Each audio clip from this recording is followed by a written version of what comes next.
Le banche di credito cooperativo del Veneto hanno assegnato un totale di 7,5 milioni di euro alle scuole d'infanzia non statali della Regione per l'anticipo del contributo regionale.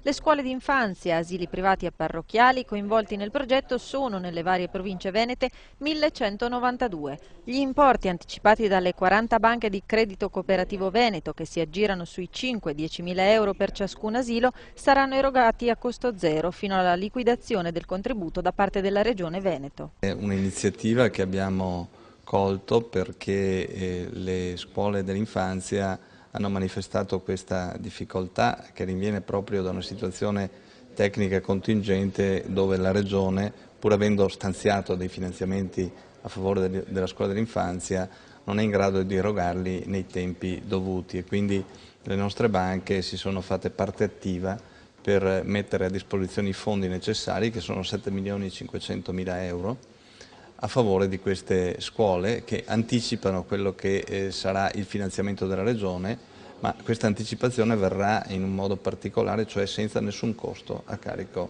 delle scuole. Si tratta di garantire continuità alle attività svolte dagli asili per l'infanzia, che rappresentano una delle peculiarità del territorio regionale.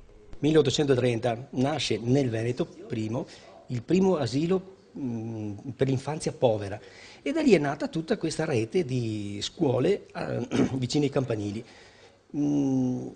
Incredibilmente si è sviluppata così tanto proprio per iniziativa dei preti, dei religiosi, delle comunità e dei benefattori, sono tantissimi benefattori che ricordo, insomma, e delle congregazioni religiose.